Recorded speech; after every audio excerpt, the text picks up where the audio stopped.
Cost accounting subject भले ही नया हो लेकिन इंटरेस्टिंग सब्जेक्ट है, और अब ये अच्छा सब्जेक्ट आपको बहुत ज़्यादा इंपॉर्टेंट सिखाएगा आपकी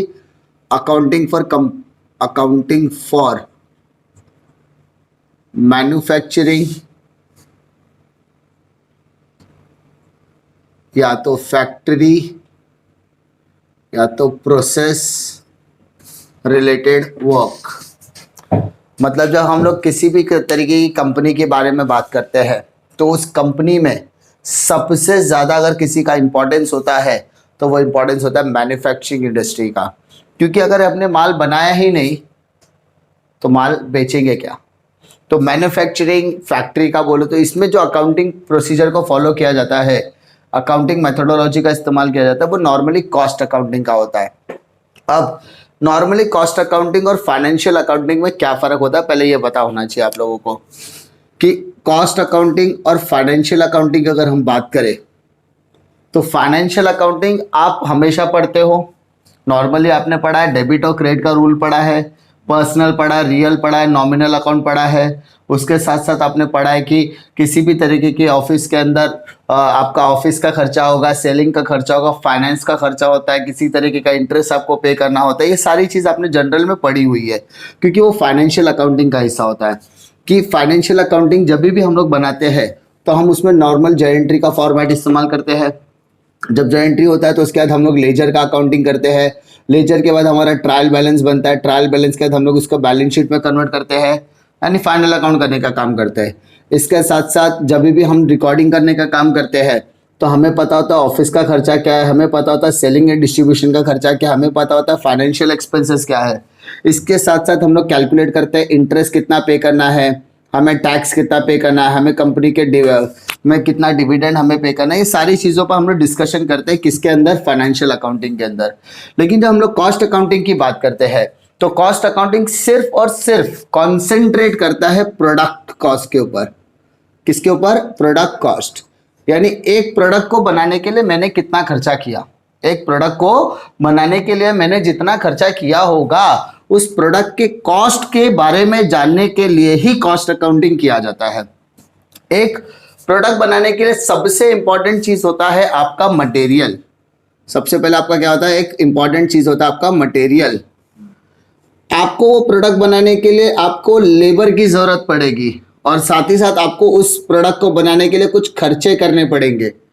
तो कॉस्ट अकाउंटिंग क्या करता है, मटेरियल के बारे में भी पता करता है, लेबर के बारे में भी, ओवरहेड। तो material costing, labour costing, overhead costing, ये तीन इंपॉर्टेंट कॉस्टिंग के ऊपर बात करता है।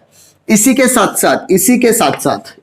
साथ साथ वो तीनों चीजों के ऊपर डिस्कशन करता है। और तीनों चीजों को डिस्कशन करने का मेन मकसद क्या होता है कि मेरा जो प्राइमरी ऑब्जेक्टिव है ऑन कॉस्ट वो मुझे पता होना चाहिए। यानी मैं जिस प्रोडक्ट को बना रहा हूं उस प्रोडक्ट को बनाने के लिए मुझे कितना खर्चा लगने वाला है, it is all about primary cost.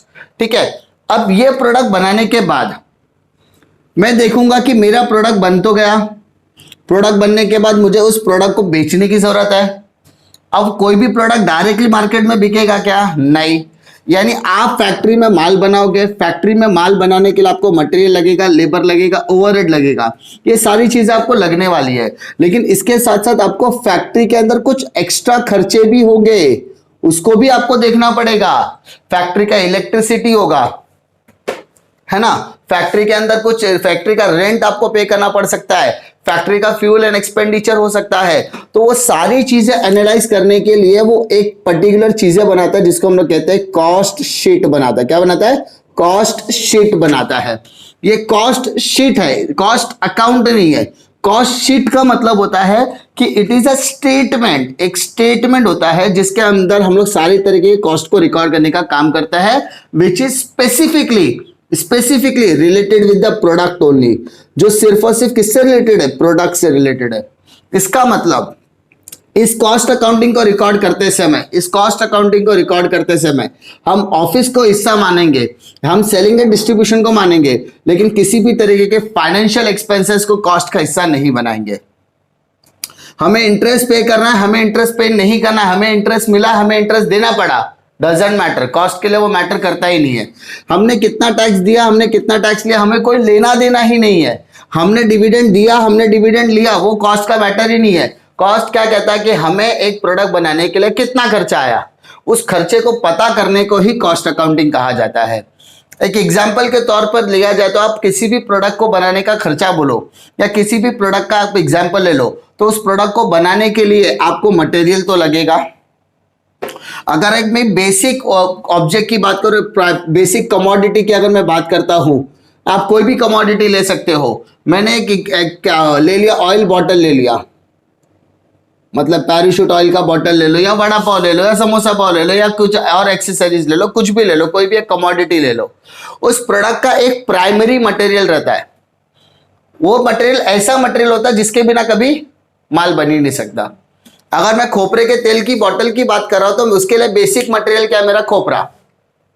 अगर मैं बात कर रहा हूं कि मुझे वड़ा पाव बनाना है तो वड़ा पाव के लिए बेसिक मेरा रॉ मटेरियल बॉइल्ड पोटैटो हो गया, है ना। उसके बाद उसके अंदर जो मसाले पड़ते हैं वो सारे मेरे बेसिक इंग्रेडिएंट है, उसके बिना तो मेरा वड़ा पाव बन ही नहीं सकता। पाव मेरा बेसिक मटेरियल है, बेसन मेरा बेसिक मटेरियल है, सॉल्ट मेरा बेसिक मटेरियल है, राई मेरा बेसिक मटेरियल है, फिर कड़ी पत्ता, वो सब मुझे लगाना ही पड़ेगा, अदरवाइज मेरे लिए प्रोडक्ट बनने ही वाला नहीं है।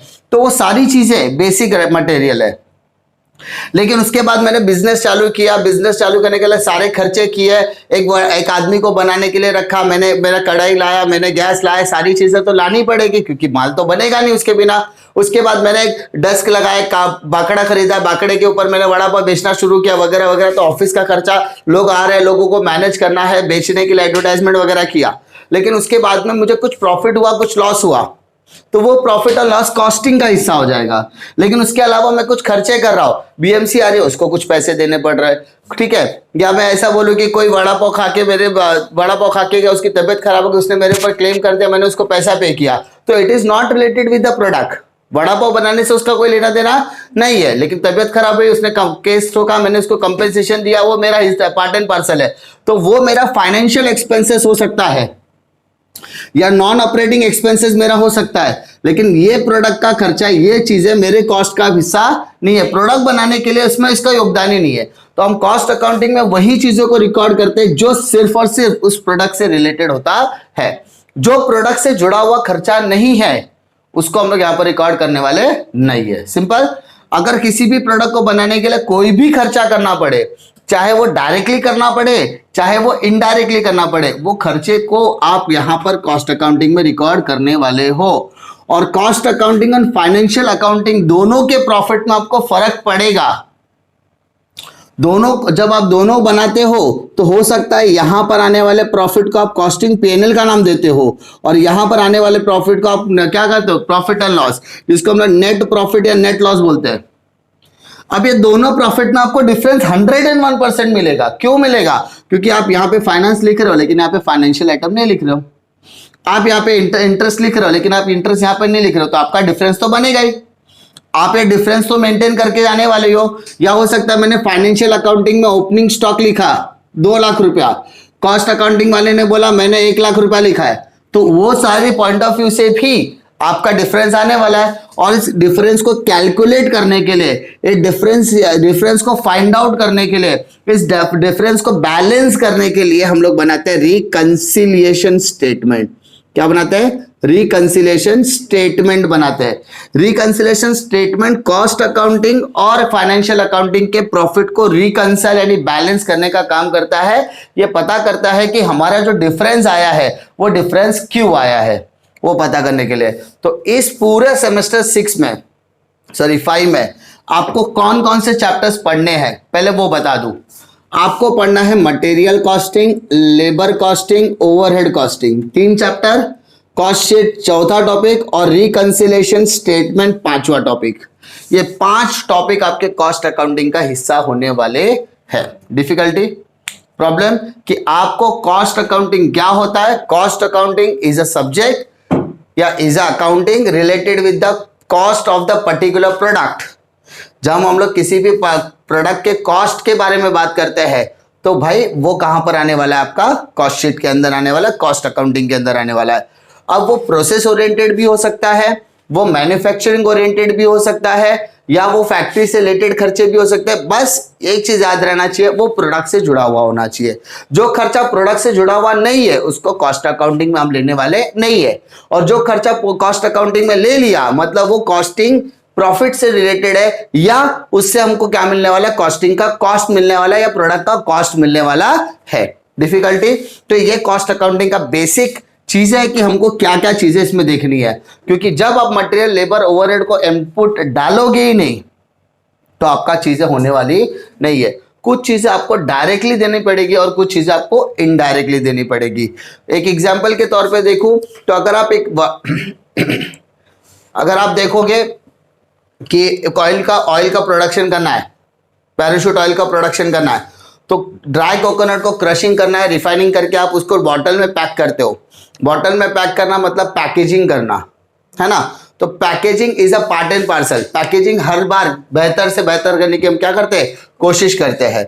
उसी तरीके से वड़ा पाव का बिजनेस करने वाला वड़ा पाव बनाता है, वड़ा बनाता है, पाव बनाता है, कोई हाथ में देता है, कोई प्लेट में देता है, तो वो खर्चा करना जरूरी है क्या, नहीं, लेकिन हम करते क्यों, क्योंकि it is a part and parcel of the product. तो कुछ खर्चे वड़ा पाव से जुड़े होते हैं और कुछ चीजें हमारी सर्विस से जुड़ी होती है जो हमारे वैल्यू को इंक्रीज करने के लिए काम आती है, तो वो सारी चीजें इनडायरेक्ट के अंदर आ जाएगी। क्लियर, तो ये दोनों चीजें आपको मैटर करता है कि हम किस तरीके के, बस फर्क क्या है, फाइनेंशियल अकाउंटिंग कंपनी के ओवरऑल परफॉर्मेंस पे काम करता है। ओवरऑल पूरी कंपनी का कितना प्रॉफिट हुआ, कितना लॉस हुआ, फाइनेंशियल अकाउंटिंग बताएगा।